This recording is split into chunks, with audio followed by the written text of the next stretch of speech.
And we are live. Welcome to Redbird Redzone podcast. My name is Will. You can find me on Twitter at LiveOnThatSwing. Joining me today, I've got my co-host and a guest. Why don't you two introduce yourselves? What's going on? My name is Jackie. You can find me on Twitter at JSanDiego. That is with 2 O's. And I am Colby. They let me come back for another week. Lucky me. You can find me on Twitter at FromTheNestAZ. Let's get into it. Before we get into it, I do want to give a shout out to our other co-host, Mac. I don't know if you guys are wondering where Mac is, but he actually just welcomed a baby girl into the world. So our boy is now a father, so that's why we've got Colby on here. But congratulations, Mac. And I'm loving the next generation of Cardinals fans. I hope, Mac's daughter, my daughter, pick up the fandom and maybe start their own podcast. Who knows? All I'm saying, we haven't lost a game since she's been born, and we sure as it hasn't lost a Super Bowl. Yeah. So, needless to say, Mac, your child is our good luck charm. We are undefeated in the Mac's daughter era. But holy shit, what a win. We needed that. And I didn't think we could do it. This is the kind of win I was hoping for week one. This is the kind of game that I envisioned, a pure, all-out, dominant performance. And listen, if we came out here and we gave the flaccid kind of game you'd expect for us in like a trap game where it's like, okay, they're down half their men, but, we don't have film on these guys, and, well, shit, we limped out against them, sure. But that was pure domination from start to finish, and it was beautiful.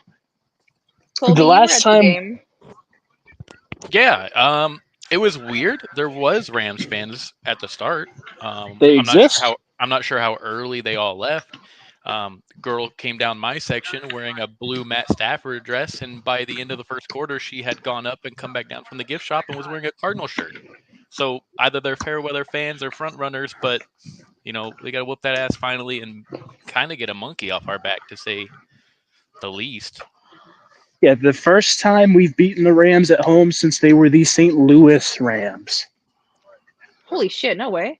Yeah. Dead serious. Huh. It's Just been show a how much long I know. time. No, because Sean McVay has always had our number, and I'm just so used to, I guess, recency bias of him just coaching circles around Cliff Kingsbury. Even when their team has been banged up, like, do you guys remember the freaking COVID game where everybody and their mom had COVID? We still got that ass. Yep. Yeah. So that's where my pessimist came from. But holy fuck, everybody was talking all week. Kyler ignored Marvin. He was wide open. Why drop Marvin number 4th overall if you're, just gonna not throw his way? And Kyler Murray said, you know what? Hold my jockstrap. Check this shit out. Watch what he can do. And I will say, the fact that he was not Rookie of the Week is very shocking. I don't know who the fuck the other guy was, the guy backing up Breece Hall for the Jets, but he should have not have been the Rookie of the Week instead of Marv, man. Well, he was the Pepsi Rookie of the Week, so needless to say, this is why Pepsi will always be inferior to Coke. But he did win the MVP, so I guess the kids at Nickelodeon know better than the people at Pepsi. All I'm saying, Jerry Rice never won the MVP. He was never the Nickelodeon valuable player. Yeah, so get fucked. What a game. What a quick start, too. Yeah, I was not able to be there at the beginning. I was doing PA for a women's soccer game. Fun fact, I've PA announced 2 separate women's soccer games at my school, and in 180 minutes, I still have not announced a goal for us. Ouch. We stink. We are terrible. I think you're the common denominator and all that. Yeah. No, but not only did our offense just come out swinging, but the Rams started the game with the ball, and I believe it was a big 3rd down. Budda Baker, heat-seeking missile on a fucking mission. He had a hell of a game. Budda was everywhere. I mean, every single play that was made in the backfield was either Buddha or it was because of Buddha. And yeah, the third down play of him wrangling Cooper Kupp and throwing him out of bounds on the third down, what a shot in the arm! And that team rides with Buddha. If he's up, everyone will rally behind him. Buddha Baker. I mean, there were people going into this week who were saying, like, should we even keep Buddha? There was an article on ESPN saying, should we trade Buddha for Hassan Reddick to cure our linebacker ails? And that was never the solution. That was never the solution to the problem. No, Buddha Baker is a guy you keep, you pay, and he will give you everything you need. You were right. And like, I was thinking in the off season, because the production hasn't been like crazy. Like, yeah, he's still been a solid player, but it's just kind of been on down years. And maybe it's not all on him. It's, kind of the defense and this kind of switching of coaches. We're just kind of been in limbo for the last couple years. But Tyrann Mathieu still looks ageless, by the way. And I feel like the same thing's going on with Buddha. He's getting older, but he is not slowing down by any means. So if Tyrann Mathieu can still play at a high level, given his age, so can Buddha. Yeah. I think that this year is a year that could be very advantageous to us. I think the timeline that we as fans have set, the somebody stole my beer. Shit. Huh? I placed my beer on this thing and now it's gone. Damn. Somebody stole my Four Loko. I was gonna get drunk. Damn. Really be the ultimate frisbee, folks. It really do be them. College Stings people. Will had messaged us in our podcast group chat that he was going to get sloshed on this podcast. But and now I guess I'm going to have to take one for the team and just get sloshed for Will. Shit. But I'm not that bummed out. It was a pretty ass flavor. What flavor was it? Four Loko Gold. It's energy drink flavored. I have seen those, and I feel like Four Loko is like the gas station dick pill of drinks. I mean, I only drink it because it gets me sloshed fast. Like the alcoholic content in those things is ridiculous. I have had the original Four Loko with the energy and all that, and I'm still alive to tell the tale. We got to bring it back, Jackie. We got to make it legal again. But back to the game. I mean, what I feel like it's already been said everywhere across all social media. Kyler Murray, he is back to MVP form, and the narratives are crazy because he's been hurt. He had an MVP kind of campaign year in 2021, got hurt, and then just kind of fell off a cliff. Everybody not totally wrote him off. I know our fans were torn between, getting rid of him. But he put on a fucking clinic and really proved to the league and to fans and to everybody that this is why you pay Kyler Murray. Because I truly believe what Kyler Murray did to the Rams, evading 3 guys to find Elijah Higgins in the end zone, turning away and celebrating before the ball even gets there. Like, no other quarterback can do that right now. If that's Patrick Mahomes, he's taking a 20-yard, he's backpedaling 20 yards and taking a sack. That's Josh Allen. He's running 4 yards up the middle, getting tackled, not getting the first down. That's Lamar Jackson. He's airmailing it in the back of the end zone. Like, Kyler Murray is one of one. I have 2 things to say. One, I'm imagining just how many people are picking up Elijah Higgins, not realizing he's our third string tight end this week, and I think that's very funny. 2, people were bitching and moaning about the money we gave Kyler, but that looks like a fucking bargain now. I say it every time a new quarterback gets signed, that while it was early, and yes, Steve Keim didn't need to do it, and the whole fiasco with Kyler's agent making all the fuss, But him signing that extension early has saved the Cardinals money short term and long term. Between that and Trey McBride, those were the last two gifts we got from Steve Keim. From Papa Keim. Yeah, I mean, and I agreed with the signing from the start. I thought that in order to compete in this league, you got to be competitive both on the field and off it monetarily. And I mean, I would so much rather be paying Kyler Murray. What is he being paid? Like 45, 50 million? Than than pay Daniel Jones 40 million.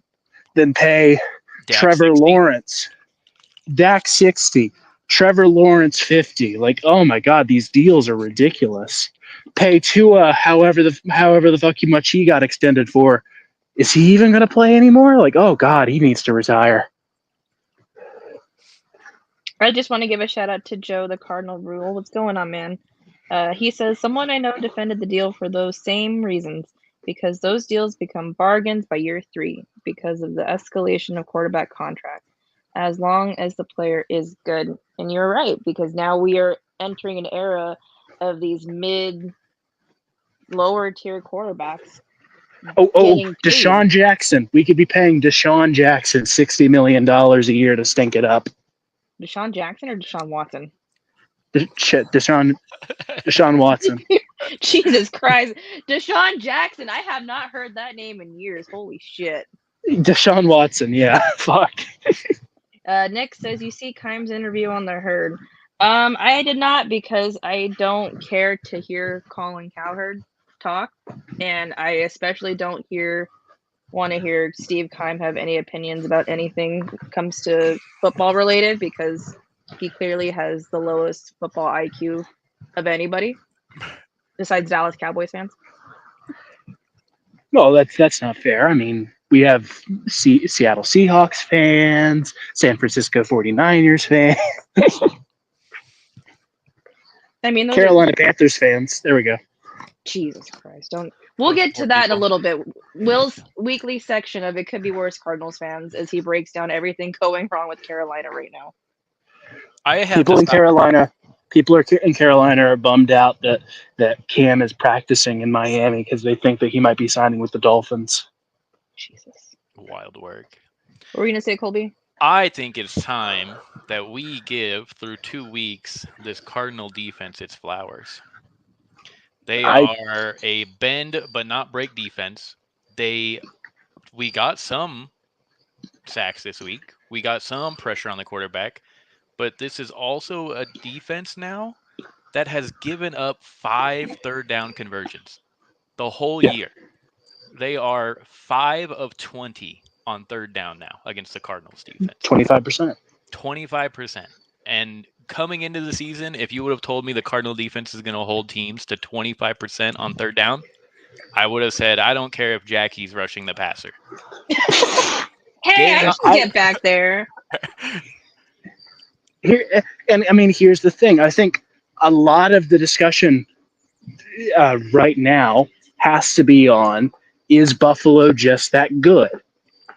Because I think that the performance that we put on week 1 against I'll say it, a very dominant Buffalo team. I mean, I think that's just how most teams are going to perform against them this year. I think that our performance against them week 1 may be a dominant performance compared to what we will see in teams against them in the future. Maybe they're just that good. And, I've said, see the effort. You saw the pressure. I would see Gardeck, get close, but he couldn't get home because Allen is mobile. A freak. Yeah. But, you go up against Matthew Stafford, which granted, their offensive line was down like 3 starters, 3 sacks, and Gardeck still got a motor. And I've said it before. I think this is a team that all it needs to make to make it to the playoffs is a average defense. And I think that the motor that has been instilled in this team will lead them to be, at minimum, an average defense. But we saw what an average defense and a fucking picture-perfect offense looks like this week, and that was a 41-10 blowout. You Yeah, couldn't you know, ask You for really anything fired more. on all cylinders, and that's what you need to do to win games. Especially if you don't have all the talent that you might want, you have to just execute, execute, execute.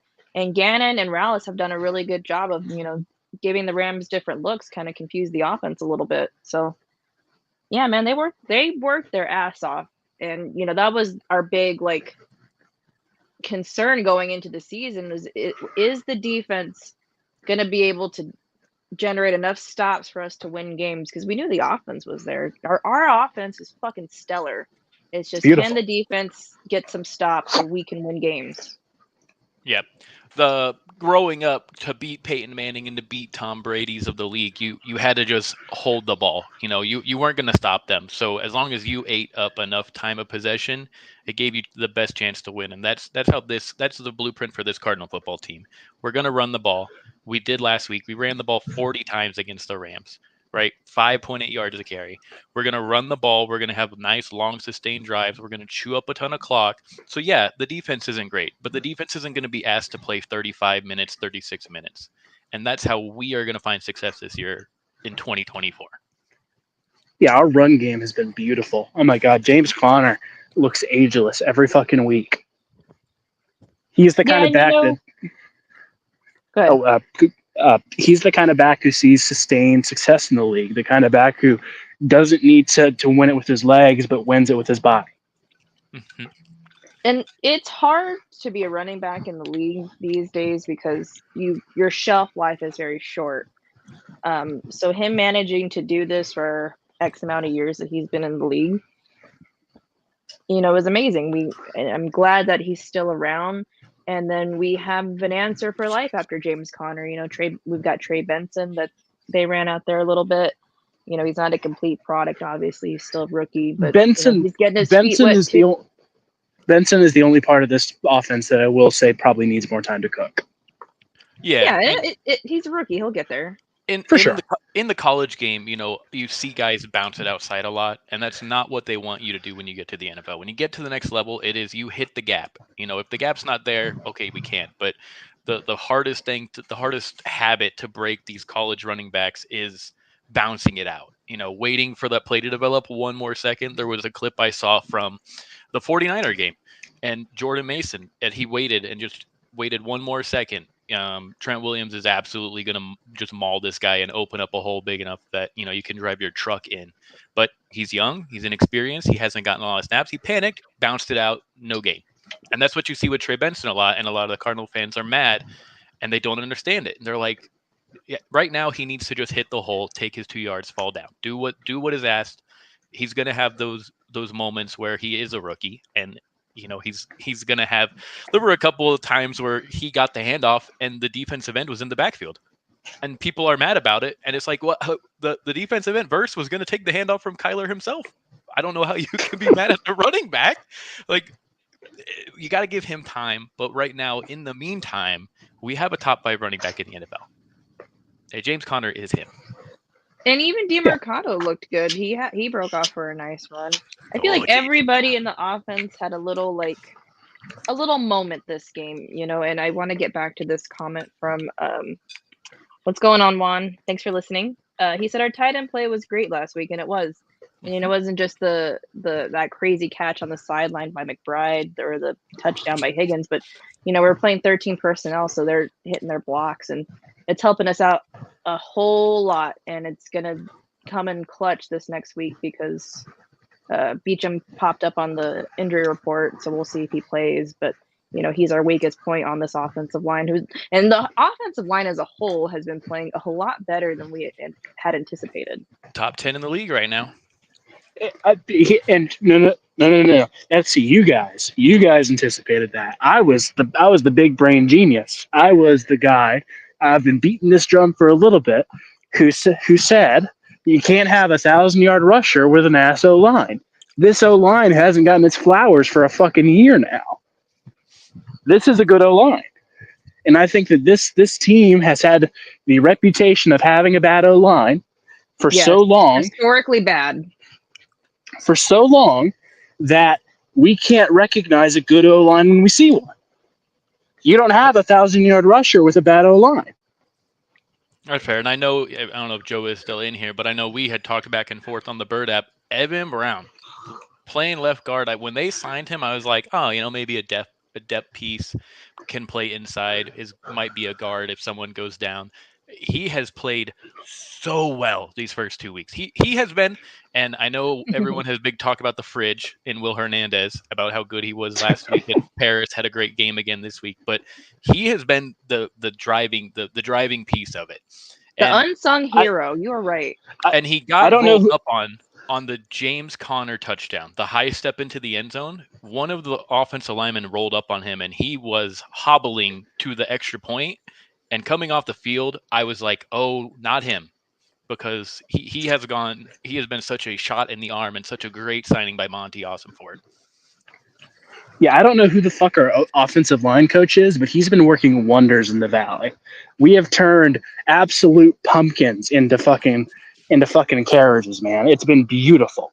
Oh yeah, do you remember all the Giants fans who were complaining and oh, Will Hernandez isn't good, yeah, blah blah blah. It was like what the Ravens fans did with Hollywood after we got him. Well, they were right there, but the Giants fans were wrong. Will Hernandez is a menace. Will Hernandez, more like.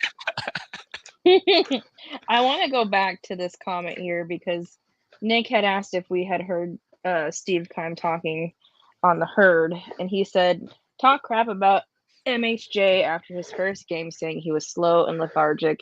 And I find that very funny coming from a ginormous man calling a young athlete slow and lethargic. I have he did no not interest. look slow and lethargic on those touchdown runs. If he was slow and lethargic, he would have drafted him in the first round. That's a Keim pick right there. No, I'm not going to listen to anything Keim says. I'd rather get ravaged by wolves. Oh, and I guess D-backs win. Yay! Yeah, I mean, good for him to go through what he went through and then land on his feet and at least get a shot here. But I have no more interest in listening to what Steve Keim has to say. Keim is the perfect representation of the American dream. He shows that you can fuck up so ginormously and still end up on your feet. Terrible. But now we have to glaze Marvin, right? Because the first touchdown, like that's Beautiful. why you draft Marvin. That's why Marvin went so high he did. That's why he was touted as the best wide receiver prospect. I'm still not sure what's better, the pass or the catch. That was an unreal play to see it in the stadium. And it was like, oh my God, we were just waiting. Because you knew after week 1 that they were going to go to Marv week 2. It was just it was a foregone conclusion. He was going to see the ball a lot. And then to have that on top of the opening drive, which was a almost near perfect drive to begin with. And then you cap it off with a Larry Fitzgerald-esque touchdown grab for Marvin's first one at home in front of the crowd. Bruh. Storybook. Disney's punching the air right now that they didn't get to write that one up. You know what I love the most about that first grab is the awareness to start dragging his feet. Mm-hmm. That's why you draft Marvin Harrison, because he's got the pro level instincts, and then just have being able to hang on to that ball. I was fucking nervous, and I think I texted you, Colby, saying I don't know if that was a catch because look, I'm looking at if he's controlling the ball. Yeah, luckily, shout out to you guys who have to watch it at home. You are all delayed, so I had already gotten the confirmation as they were kicking the field goal, and Jackie goes, "I don't think he got his foot down," and I'm like, "Well, no, I didn't think he had the ball. I thought yeah, the ball looked like it was moving. I knew he had feet down." Yeah, but it was just funny that I'm watching Matt Prater kick the extra point, and she's like, "I don't think he got the ball." Jackie, hyper focused on feet. I know, very out of character of me. Not beating the allegations, Jackie. Never. And then the second touchdown grab, motherfucker jumped from the 5. Julius Erving from the free throw line, extends the ball, and that had me so nervous when I saw him reach, because I'm like, please fucking hang on to this ball. But no, that's why you draft Marvin Harrison. He's got the hands, very Larry Fitzgerald-esque, like you said earlier. But What's crazy is that he easily could have had like 2 more touchdowns, but the connection isn't like it's still a work in progress. But once like they really get it down, like the league is in fucking trouble. I'm going to say something. You guys are going to think I'm on crack. This unit is more complete as a unit than they were in 2021 on offense. Yeah, everybody just gels. Like the camaraderie, like outside of the play, like the camaraderie is there. Because Like outside of Hopkins, I mean, Kyler looks amazing. Connor looks about as good as he ever has. Our role player receivers actually gel together. We actually have a tight end room for once. It's beautiful. It's all you can ever ask for. Yeah. No, I think this year is the perfect year for us to make a run. I think that the way that the NFC and the NFL as a whole is shaping out, there's going to be some weird shit happening. The fucking Vikings, Sam Darnold looks like a god. Derek Carr is having his patented election year fucking return. This is the third time he's done this. Mayfield is balling out. We saw that last year. That's not surprising. You don't know ball. Anyway. Shut up. Did you see Baker have that defensive lineman or defensive linebacker from the Lions baseball sliding in the open field? That shit was gnarly. Shout out to Baker. Baker got a tough short hand with the Browns, and no greater thanks than leading the franchise to their first playoff win in who knows how long, maybe my whole life, and gets shown the door. And now he's a franchise quarterback for the Tampa Bay Buccaneers. Yeah, good for Baker. Any and all sympathy for the Browns lost the second they got fucking Deshaun. They can rot. Thanks. Oh, absolutely. But this all goes to show, like, Derek Carr and Baker, two guys that their franchises told them, go fuck yourself. Behind the scenes, for all we know, also Darnold. Time and Cliff were in the room, telling Kyler to go fuck himself. Like, this is what happens when you get around an organization and people that can coach you up and truly believe in you, and wonderful things can happen. Kyler Murray is having fun. He's playing loose. He's playing his game, and he doesn't have to worry about playing hero ball or, covering up the shortcomings of a fucking dumbass coach. So, Sam Darnold's looking good. Baker Mayfield's looking good. He is looking good. What I'm saying is that we need to get Bryce Young. Still a shot for you, Bryce. All right, Scott. I think Scott Fitterer is his name. Scott Fitterer. We will offer you a 6th round pick and shit. What's that place that people always say that people are spotted at in the valley? The Mexican Filiberto's gift card. Filiberto's gift card and a 6th round pick for Bryce Young. I'm good on all that. I think we are set with K1. We ride with K1, and I don't. Oh, for sure. Need a backup. I'm good. Worst case scenario, just let Amari run Wildcat with James Conner. We'll just run the ball 60 times like Drew Pensing wants to do. That madman. Give him his flowers, because people were coming for Drew Pensing after the first quarter last week. All I'm gonna say. Drew Petzing will be the Panthers coach next year, and we will have Dave Canales as our offensive coordinator. Anyway, Drew Pensing will be getting head coaching interviews this next cycle, and it's going to suck for whatever team hires him. Not because they got a great offensive mind, but because they do not get to bring with Drew Pensing, Kyler Murray, and Marvin Harrison Jr., and Trey McBride, and James Conner. So get ready to learn Shadir Sanders, buddy. So yeah, I mean that's like the biggest compliment you can get as a team is if people want your coordinators. And you look at, just take the Eagles. Me and Jackie watched that Monday Night Football game, and since both Shichan, I can never say his name, their offensive coordinator, and Gannon have both left, they've kind of lost a little bit of their shine. Striking. Yeah, there it is. And so it's about that next guy. Drew Pensing's great, and we all, I think, see that and know that, and now the league is catching on too. because now the big media personalities in the league are talking about Drew Pensing, and Benjamin Albright, who covers the Broncos, was talking about get ready for his name to be in the head coaching interview cycle. And barf. For now, you have to just enjoy the ride, because this offense is going to be top 5. They're going to get Zay Jones back in now 4 weeks. They are going to get a Trey Benson who learns to play in the NFL. Marvin Harrison and Kyler are going to gel more. This is going to be scary. Zay Jones is the biggest question mark for me, because if he is as advertised, this offense opens up that much more. This offense already looks this good without him. Imagine what it's going to look like with him. Yep. And I didn't like them going to get him when the rumors were Jacksonville was looking to move him because his contract was expensive. But when he got cut and then we signed him for a much more cheaper deal, a much more team-friendly deal, I'm all for that. An actual number 2 NFL wide receiver. And no disrespect to Mike Willie, but like Zay Jones. Zay Jones is, I think, kind of what you hope Mike Willie can be in the NFL, like that kind of production as a number 2 wide receiver. So I'll take the guy who's done it and has the track record. It's just like you said, it's going to be the shot in the arm, and this offense is going to benefit. Yeah, like, oh no, we have another good weapon in our wide receiver room. Darn it.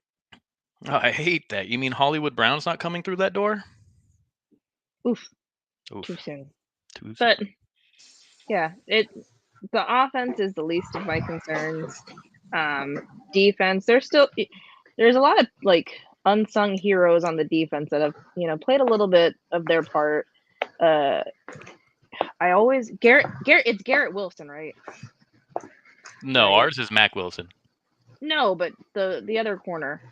Oh yes, Garrett is yes. I can never remember if it's Wilson or Williams. Pretty sure it's Williams.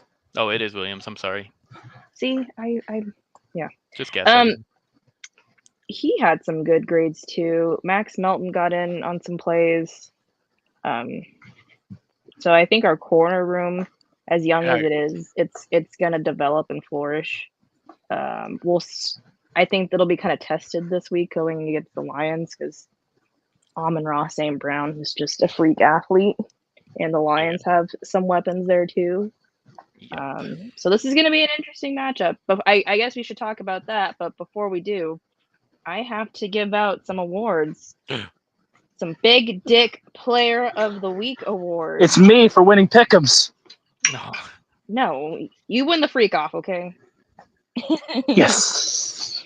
No, I had a hard time coming up with awards because, offense and defense both clicked. So I'm going to do one for the offense and defense. So we will start with the perfect passer rating. Kyler Murray is my Big Dick Player of the offense. Ooh. Running around out there on his third leg, making shit happen out of nothing. Hall of Fame weekend. Mm-hmm. Yep. Send jersey's in the Hall of Fame. To the Hall. And like I said, I think I also did this to Joe too. That jersey was clean. There is no grass stains on that. It is not, half ripped up. The offensive line kept Kyler upright. Can't say the same for the Rams. Nope. And that brings me to my Big Dick Player of the defense. I got to give it to Dennis Gardeck. Was it 3 sacks? 3 sacks from the Barbarian. From the Barbarian, dude. He used to work at McDonald's. He was a special teams player. We love to see it. You can give me 3 sacks any day. Well, what was the one sack he had where Kyren Williams kind of chip blocks him into the dirt, and he's still basically off a knee, gets up and sacks Stafford? I mean, no stopping him. It's a beautiful thing. This team is beautiful. The NFC West, as it stands right now, is wide open. It is more wide open than Marv was week 1. Hey, let's circle back. I mean, San Fran, I don't know if you saw their injured list for this week, but it's ridiculous. The Rams, we all saw what that looks like. Seattle limped past some very meh-looking teams. I think the world's our oyster right now. It's all down to execution at this point. Yes, if we can continue to play at this level and fire on all cylinders, we might make a competitive run not only for the West in the wild card, but maybe we do get out of wild card weekend, or maybe I'm just being a homer. But I think our litmus test is coming this week with this Detroit Lions team. I don't know what to make of them. Call me a litmus test. If we can go in to the week against the Chargers at 500 or better, we make the playoffs. I am that confident. That one is a little more than room temperature, but I think I called it out. Like our next 6 games, there's winnable games there. You've got the Commanders, you've got the banged up 49ers. Who knows where Jordan Love's MCL is? I know he was practicing this week, but who knows on that one? The Chargers are just like us. They are now just playing on house money because John Harbaugh or Jim or John or whichever one has got them all fired up. And who knows on Tua? By the time we get there, he might have retired. And I'm not scared of the Bears the week after, anyways. So, are you not scared of Miami Cam Newton? No. Is he going to yell "I'm back" and proclaim he's back to not do anything after he plays us and scores 2 tutties? Here's a terrifying thought. Miami. Here's a terrifying thought. Miami Tom Brady. That's not terrifying. Man is 44. Listen, me and Colby argue all the time about who's the GOAT, Tom Brady or Aaron Rodgers, and I am Team Brady. What? No, fuck you. Neither one. Mahomes. Next question. No, like in that era of quarterback. Like I know Daddy Mahomes is still Daddy Mahomes. Aaron Rodgers is no. Aaron Rodgers isn't even the best of that era. It's fucking Peyton, man. Oh, of course, I love Peyton Manning is like my GOAT, like my personal GOAT. But like, just devil's advocate, like the Brady versus like Rodgers like argument. Like I'm always Team Brady. It's fuck Aaron Rodgers. Yeah, no, it's for me. It's Mahomes, bit of a beat. Brady, let's see, Peyton, Elway, Rodgers. That's my top 5. Elway, stop. Anywho, we'll keep moving on. Yes, we gotta go over this Lions team. How are we feeling? Do we have a chance? No. You think we lose? I think we lose. Why? I'm not feeling terribly confident about our tackle situation. Beacham's having limited practice right now. Fucking Jonah Williams went down last week. Who knows how we're going to handle that next week? And Aiden Hutchinson looked like a beast last week.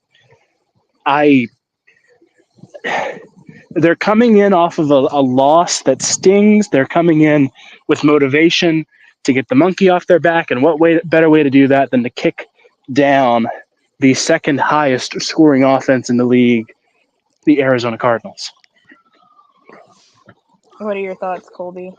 Yeah, I mean the Lions defense is good. I mean they've given up 20 points, 16 points. They are good. Aiden Hutchinson had 4.5 sacks last week. He's going to be in Kelvin Beacham's face every single snap. I think it's going to be an arms race because right now the Lion offense has not looked like it did last year. It doesn't look like it can just score at will. So where I think the Lions have the edge on defense, I'm taking the Cardinals as an edge on the offense until I see Jared Goff and Amon-Ra and Sam Laporta start doing their thing that they did the last 8 weeks of last year. Speaking of edging, that new Kyler pick, humana. Yes, for those of you who follow Kyler Murray on Instagram, he was posting pictures of him in his undies. Good Lord. Was he working out, though? So Chuck Harris is okay? Or was he not? That's I wasn't even paying attention to anything. Oh, I was just staring. Bonk. Yep. Double cheeked up on a Thursday. Hella ass. See, the only thing that sucks is I'm taller than him, so I couldn't bottom him. Anyway. Good Lord. Maybe it's good you didn't have a logo. Anyway. No, but I think it's going to be a shootout because they've got some weapons. We've got some weapons. I think we're going to have to really kind of rely on our defense to step up. And what I kind of noticed from I watched a little bit of tape the last week's game against Tampa. And if you've been around the Cardinals a while, you're familiar with Todd Bowles. Todd Bowles likes to blitz. I think they're like the highest blitz team in the league right now. Jared Goff doesn't really do well against the blitz. So I think if we can just blitz him as often as possible, get him uncomfortable, even if, not getting the sacks, but just we have to make him uncomfortable. That sounds Because like he doesn't really make the good decisions. Sounds like it's going to be a big game for Mac Wilson and Zaven Collins then. Yes. Yeah, Mac Wilson is the unsung hero of our defense coming into week 3. He's been on fire this season so far. Another good signing by Monty Ossenfort. And a guy who said he wanted to come here. 98.7 before the year had him on. And they asked him straight up, why Arizona? And he said from what he saw, this is a team that looked like they were going in the right direction and had the right guys to take that step. And when you hear it after being a lifelong miserable Cardinal fan that someone wants to come to Arizona and that he took less money, he had the same money from New England and chose to come back to here instead of going back to New England, it's like it kind of opens your eyes like, oh, maybe we're not too terrible. But also shout out Scott Sale in Paradise Valley because I would take that over anywhere in New England when there's snow on the ground. Absolutely. Yeah, I do want to get to this comment here by Nick in regards to the 13 personnel and how we can kind of neutralize Aiden Hutchinson. He says, Tip is the answer. So, yes, our tight ends are going to have to block for their lives to help us out a little bit. Aiden Hutchinson's getting the whole tip Sunday. We need to introduce my my brand new patented segment that I was telling you about, guys, last week, called Just the Tip next week. We need to introduce that because he's going to be getting a lot of usage. Now, what about your other segment? It could be worse. What's going on in Carolina there, Will? Oh, my Lord. Carolina got massacred by a very boring Chargers team in a very very forgettable game. I started Justin Herbert in my fantasy team, and I got 11 points. So fuck you to the Chargers. I still won, but fuck you. Andy Dalton, the Red Rocket, is your new starting quarterback because how else can you shoot Bryce Young's confidence at this point? He's basically shot. It's pretty embarrassing out here in Panthers land. Speaking of Justin Herbert, I have him starting in my flex QB spot. So I am also right there with you and flex mad at his performance. That's nasty. Super flex. Gross. Yeah, it is not a fun time. But I guess I'm glad. I guess I had no choice because my backup is Jacoby Brissett. And he's only got 1 point. So. Speaking of, I think it's very funny that the best quarterbacks in our league coming into this week are Josh Allen and then the 4 guys who are always on the waiver wires for quarterbacks. Yes. Derek Carr and Sam Darnold. Derek Carr, Sam Darnold, Baker Mayfield, Jared Goff. I know. What is the NFL this year? It's week 3. Fantasy teams are blown up and dead right now because everybody's hurt and their mama are hurt. A lot of really boring games. Yardage is down. Scoring touchdowns are down. Everybody's getting hurt because no one plays in the preseason, so it's all these soft tissue injuries. This is the new NFL, baby. And Mel Kiper wants to ban the two high safeties. We're going to ban coverages now? Oh, my goodness, Mel. I'm going to start working on the draft prep, brother. Get ready to learn FanDuel, buddy. All right. Shams Charania is coming for his job. I have no other thoughts. So do you want to get into predictions? I'm going to need one of you guys to pull up this week the predictions because I am not able to because I am on my phone right now. I've got it right here if Jackie wants to write down the picks. Sounds good to me. Let me find a pen and some paper. Will, sing us a song. Oh, he's a jolly good fellow. Oh, he's a jolly good fellow. He's a jolly good fellow. His name is not Steve Keim. Perfect. Alrighty, that was our intermission. Jackie, you've got your paper and pencil? I've got a pen and I'm opening up a blank page. All right, I'm ready. Alrighty, the first game on the slate, we'll start with the 10 o'clocks. It is going to be the New York Football Giants at the Cleveland Browns. I forgot that you guys are in Arizona time for a second. I was like, that's who we're sending to London? Okay. No, do you know how fucking awesome it is to at 10 a.m. in the morning open up a beer and watch football like right when you wake up? Can't beat it. Can't beat I it. miss it. I miss it. You said Right. Giants Browns. Yep. I think we're So 3 that's for 3 on that insane. one, are we? The Browns, right? Yeah. Yeah. Yes. Are we getting gaslit into not taking the Giants? No, they suck. Have they won a game? No, they are 0-2. Yeah, they lost their last one. They lost their last one because Graham Gano aggravated a groin injury, so they had to have their like punter try like PATs last game. Actually, they lost that game because their rookie wide receiver couldn't catch the ball. Bang. Yeah, that is bang. Maybe couldn't be the Marv. Cardinals are regretting not passing. Get the hell out of here, dude. Marv has better rookie of the year odds now than Caleb Williams. He has passed him. We push the agenda. All right, next up. Next up is going to be the Chicago Bears at the Indianapolis Colts.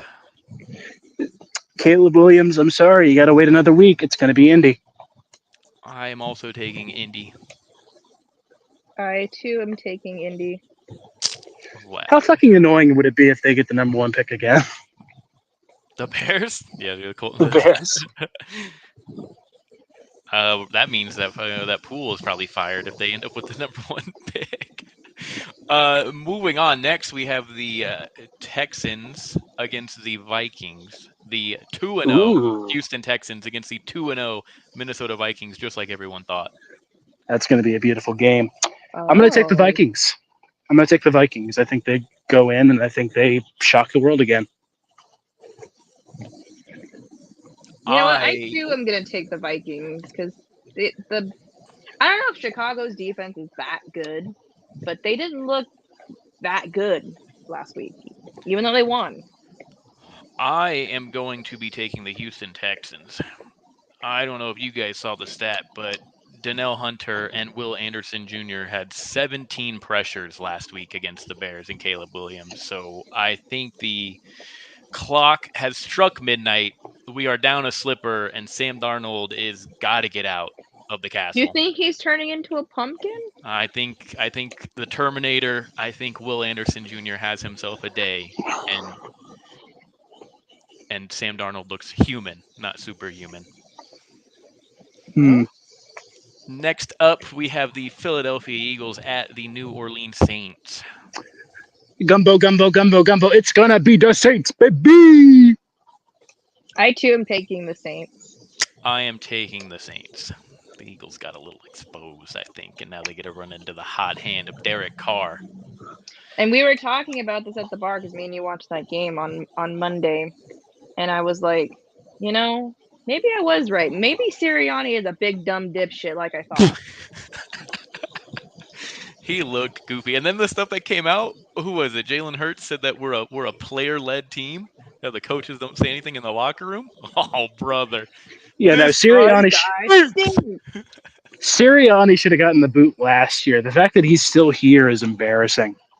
You know, it was like poetic justice. If anybody watched that game when CJ Gardner-Johnson takes his helmet off and then like him and Sirianni are celebrating running down the sidelines, that was like karma for that. Yeah, not a very cute look. After embarrassing. that, we have the 2-0 Los Angeles Superchargers against the 2-0 Pittsburgh Steelers. It's going to be the Stillers. I'm also taking the Steelers. Yeah, I say Steelers too, actually. After that, we have the Denver Broncos at the Tampa Bay Buccaneers. It's going to be the Buccaneers, me hearty. Happy talk like a pirate day. Are we all taking the Bucs? Yep. Let the baker keep cooking or bacon. After that, we have the Green Bay Packers at the Tennessee Titans. Hmm. The Malik Willis revenge game? Hey, he managed the game last week. That shit was gross. So what are we going to see from Levis this week? We got the kneel down week 1. We got the fucking stupid lateral last week. What's it going to be this week? What's his Jason Williams play going to be? Oh man, he Butt is. fumble? I'm taking the Packers. No. It's not going to be a butt fumble. It's got to be something new and strange we haven't seen before. I am predicting Dick a fumble? dick fumble. Yeah, I love how me and you think alike. Oh God! Both perverts. Please come back, Mac. No. We get into the early afternoon games now. We didn't even pick. Shut up. Oh, I thought we all did. My bad. Packers. Packers. Who are you taking? I too take the Packers. We gotta stop picking the same teams. They got to give us better games to pick. Yeah, these are all gross. After that, we Right. get into the afternoon slate. We have the Miami Dolphins at the Seattle Seahawks. Ooh. Seattle's easy slate continues. It's going to be them. Yep, I do think the Seahawks will move to 3-0. And who the hell is Miami rolling out at backup? Skylar Thompson. Yes, the Northwestern quarterback. Didn't they sign Huntley? They did, but I think he's on their. I don't know if he's set to start. I think they will activate him off the practice squad and be the backup this week, and then once homie sucks again, he will start the week after. Yeah, unfortunately, I'm going to say Seattle. So Friendly Seattle all across the board. Friendly reminder that Skylar Thompson was drafted over Brock Purdy. Yes. That's all. After that, we move on to the Carolina Panthers at the Las Vegas Raiders. Jackie? Again, we're going to pick the Raiders. We? Who's we? Nintendo we? The Panthers? What's his after the bench, so I guess I'm taking Vegas. Andy Dalton, fun stat of the night. Andy Dalton is undefeated against the Raiders. Undefeated against the Raiders. I am picking the Carolina Panthers to come in and upset the Raiders and begin their transformation into a half okay football team. This is a Bryce problem. It is not a fucking Panthers problem. Anyway. Poor Bryce, dude. The copium is crazy. I'm not copium. It's not copium. I don't give a shit about this team. But Bryce Young is the worst quarterback to be drafted since Ryan Leaf. No, Jamarcus Russell. Josh. No, he is worse than Jamarcus Russell. He is worse than Jamarcus Russell. Jamarcus Russell had better efficiency. But for Bryce's sake, he looks like he can run the fuck out of a Verizon Wireless. So. Yeah, that Canes commercial is gonna go crazy. He's gonna do numbers when he finally hangs them up. Yeah, he would make a hell of a shift lead at Canes. Hell yeah, dude. Maybe him and Desmond can DoorDash together. Oh no. Next up, we have the Baltimore Ravens at the Dallas Cowboys. Ugh. Ugly game. I think the Ravens get their first W. I, in good faith, can never pick the Cowboys. I am taking the Ravens as well. We're all picking. Yes, we're all picking the Ravens. We are moving into the later afternoons with the 49ers at the Los Angeles Rams. This is the backup bowl. Yeah, this is the one that's going to get played on the MRI machine. Oh man. I'm gonna say it's the Rams. I am picking the 49ers. I am not as optimistic as you, Jackie. I'm picking the 49ers. For selfish reasons, I'm picking the Rams. Just FYI. After that, we move into the Sunday night football game. It is the 2-0 ref-assisted * Kansas City Chiefs at the 1-1 Atlanta Falcons. Keep that Mahomes train rolling, baby. It's going to be the Chiefs. Yeah, I don't know how Kirk Cousins pulled off that miracle drive at the end, but he did not look very good against. He took a trip to Magic City. The defense is on the field, boosted him right up. Yep, there's not enough Cole's cash in the universe to get me to pick the Falcons. I am taking the Kansas City Chiefs. Moving on, we have a doubleheader for Monday Night Football. The early game is going to be the Jaguars at the Buffalo Bills. Double head. Don't mind if I do. Jags, Bills. Bills. Next question. Yeah, I don't think we need to elaborate on this one. Bills. Yes. After that, the later Monday Night Football game is going to be the Washington Commanders versus the Cincinnati Bengals. I'm going to barf in a bucket. I still believe in Joe Burrow. He outplayed Mahomes. Fight me. I'm going to take the Bengals. Jackie, are you taking Joe Burrow? Yes. Did Will take the tie? Question. I have never not believed in Cliff Kingsbury. It's going to be the Commanders, baby. Oh, my God. And that leads us back to the afternoon slate instead of Sunday, where the 1-1 Detroit Lions come into the State Farm Stadium, to take on your perfect QB rated leading. Nope, fumbled it. Back to it. The Cardinals against the Lions.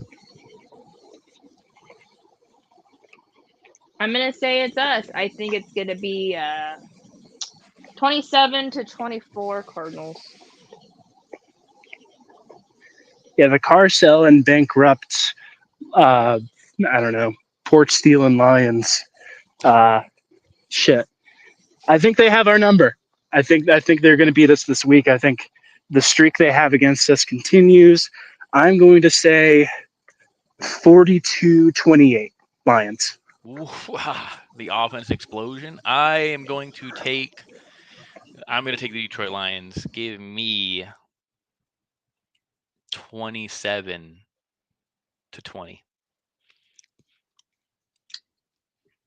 Anyways, this has been the conclusion of mine and Colby's relationship. Oh, I'm that out did of it? agent. That is what did it? No. We will see when week 7 when we play each other in fantasy football.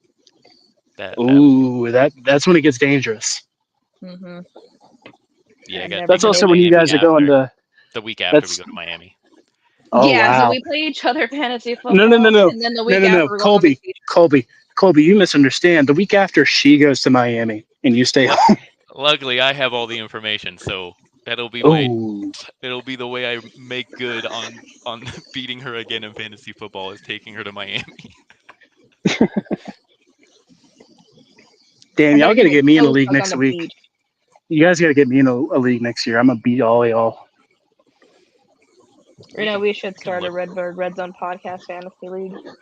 We should. What the fuck has been stopping us? We're insufferable. We are insufferable. Every week we'll pick up like a role player. Oh man, Higgins. I think he's the tight end of the future. I got to get him on the team. But I just want to give a shout out to everybody that has been popping up in the chat. Nick, Juan, Joe, I see you. I appreciate you guys listening. And everybody listening that didn't pop in the chat. Appreciate all of you. And of course, Mac, if you're listening at home with the baby girl, we miss you. Hopefully we'll get you back next week. If not, I guess Colby's just going to be the interim third co-host. If you listen to the Redbird Redzone podcast, your skin will be shiny and your beer will have no foam. Amen. And I hope you get your asses ate.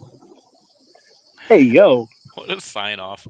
All right. Take us out, Will.